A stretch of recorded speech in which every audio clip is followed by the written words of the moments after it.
Baby, we're back at it again. Not even gonna waste any time here. Let's just get right into it. We're gonna take off the pump cover, and obviously I'm tucked in like a gentleman. If you're new here, understand that's what we do. We tuck in like gentlemen. Why? Because I've been doing it since I was a kid and I love tradition.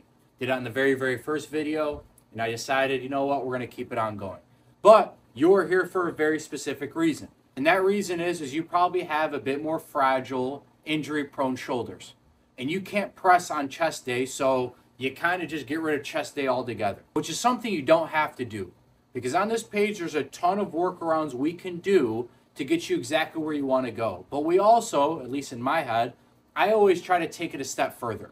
How far can I take it? How could I actually work out my chest, grow it in size, but do so in a way that's actually healing up my shoulder?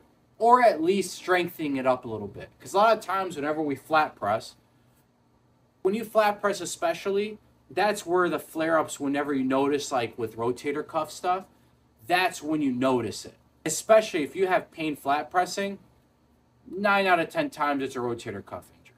You get what I mean? So a lot of times, like, you're sitting there and you're like, well, I can't do any chest days, which is wrong. Because I always have something up the sleeve. And the reason why I have stuff up the sleeve is because I've been through it myself. You get injured constantly, you think you kind of have to stay away from this muscle, kind of throws everything off, if we're being real. But I found that this superset not only does not harm or do further harm onto your rotator cuff or injuries on your shoulders, but it's actually going to help heal your rotator cuff and parts of your shoulders that need to be touched up. All right, so without further ado, let's get into it. But before we get into it, I want to test out this bench a little bit. And plus, oh yeah, that's fantastic. Give me that. That's butter. That's butter. I'm gonna have to bump up the weight on this. So anyways, talk to you guys soon. Well, you're back. So I'm gonna bump up the weight on this and understand come on. That noise is truthfully second to none. Here on this page, if you're new here, we superset. It's a superset framework that really makes the world of a difference. And it's because the way we superset, on the first part of the superset, what we like to do is pick a compound movement, and on the back end, we want to pick an isolation exercise to take that muscle to complete failure. So you heard that right. We superset the same exact muscle, but take it a step further. The same exact portion of the muscle, back to back. First end, you want to pick the compound movement, the one you're prioritizing weight on. You want to go as heavy as possible while keeping your reps quality. And then on the back end, you pick an isolation exercise, obviously going a lot less weight, but it's much easier to get targeted on the terms of stress you're trying to hit that muscle on to take it to mechanical failure. All right? So without further ado, it's the very first exercise, and it's one that everybody hates for no good reason. It's the reverse grip bench press. You want to know something? I'm going to give you guys a better angle. Watch this. Yeah, just like that. Bang, bang. All right. I want to show you guys this angle so you can kind of see the elbow. The exercise that is hated is the reverse grip bench press. But all you got to do is that. A lot of times when it comes to reverse grip benching, people think of it like, oh, I shouldn't do that. Like, obviously, if you can't go heavy, don't be going heavy. But this allows your shoulder to be much more protected than the overhand version. And it's targeting your upper chest, which is fantastic because we are upper chest supremacists. And you shoot up with that, it forces your wrist mobility also to increase as well. And I'm telling you this right now, you're going to notice your shoulder feels a lot safer pressing this way. As crazy as it sounds. But you want to go light because of your wrist. If you're not used to doing this, it's definitely a shock to the system. Doesn't mean you're going to get hurt. You just need time. Oh, Jesus. You just need time to get acclimated to the actual press itself. Because you're not used to pressing this way. You're used to pressing this way. But this, the only problem you're going to have is like, my wrist mobility doesn't feel there. Start light. And once you start light, you build it up just like anything else. The first time you flat benched, you weren't going up to the bench, throwing 405 on there and trying to bounce it off your chest. It takes time. You do the same thing. It's the same progressions as you would a regular flat bench as you would with a reverse grip. All right, I'm going to show you guys another set just so you can see it now without me talking through it as I'm doing it. And that way you guys have an idea. So what I do is I unrack, put it on my chest, flip the grip, pop it up like that. And like I said, you have to work on the mobility of your wrists. But when you start getting comfortable with it, with just a bar, just starting off, you're going to recognize like, holy cow, my shoulders feel great. I haven't felt this in a while. And it's because it's actually putting your body in a position to where it's not as much wear and tear on your shoulder. But you're still growing the chest. The reverse grip bench press is fantastic. I don't care what anybody says.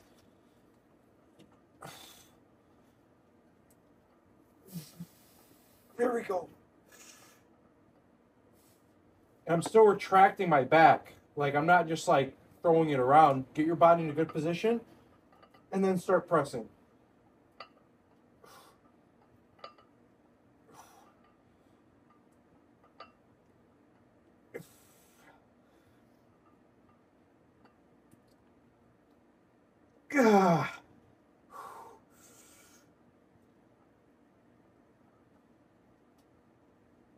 That's good.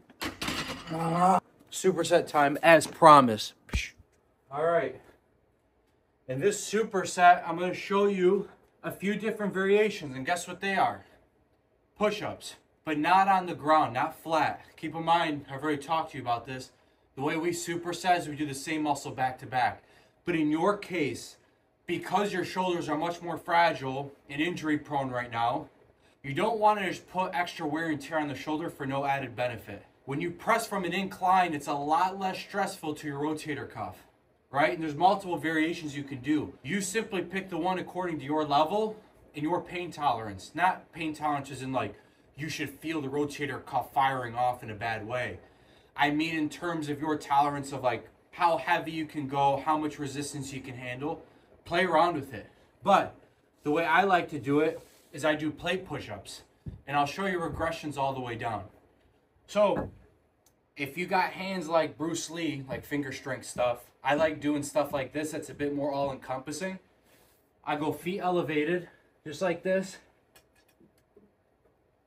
Come down, nose touch the floor, and then I pop up. Obviously, this is probably going to be difficult for a lot of you. Even though most commercial gyms don't have these type of plates, which make it 10 times harder. They're usually a bit more wide. The wider the plates are, the easier it is to do.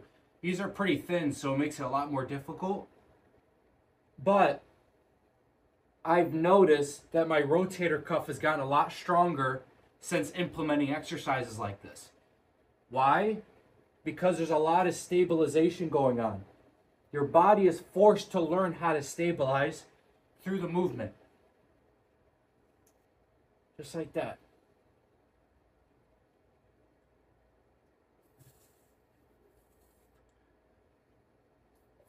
And then come out for partials.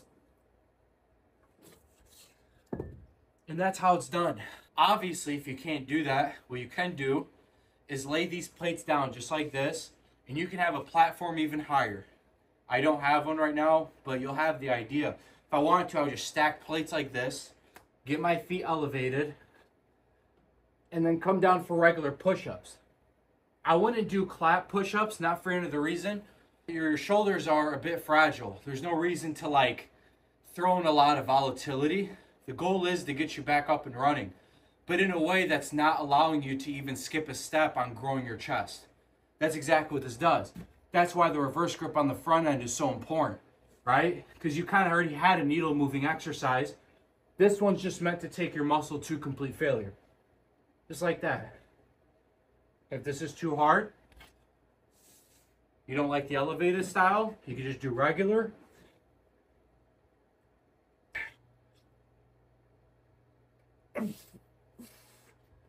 Same idea. Holy cow. But that's quite literally it. You can do any variation you want. I know some people that do like a push-out push-up. You know what I mean? It'd be something like He'll kind of come down knees like this. Those are great as well. That's a different progression. Might be even easier. Point is, that's the game. Wow. See, like that superset, even for someone who doesn't have messed up shoulders, my shoulders are very healthy and strong. But real talk, it's an incredible superset. Super out of breath. My chest feels like it got delivered a shit ton of stress, which is how muscles grow. You got stronger in a way, and this is another thing people don't recognize. Getting stronger in weird positions is an incredible way of increasing overall strength. People don't recognize that. Makes your body injury resilient, which is the most important thing, right? You need to build a body that's very resilient to you getting injury prone. Coming from someone that used to get injured all the time, now that I've started implementing these weirder lifts that people hate for some weird reason, my body's never looked better. I've never been stronger. I've never felt sharper. I don't even think, oh, am I going to injure myself? This is coming from a guy who's had multiple surgeries and more injuries that kept me out of the gym than I can count. Because if you ignore those little things, they come back and bite you in the butt. But there's a way of doing that even when you do have jacked up shoulders to where we can still progress. You get what I mean? Anyways, I know this video is a bit long, but I want to show you guys these progressions because I know what it's like. And even for those of you who don't have jacked up shoulders, implement that superset and tell me what you think. I guarantee you'll be like, dude, my chest feels incredible.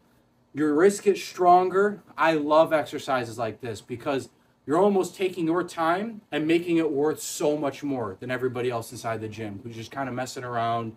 They're trying to lift as optimal as possible without emptying the energy clip. And if you guys are here, we're the Natural Crusaders.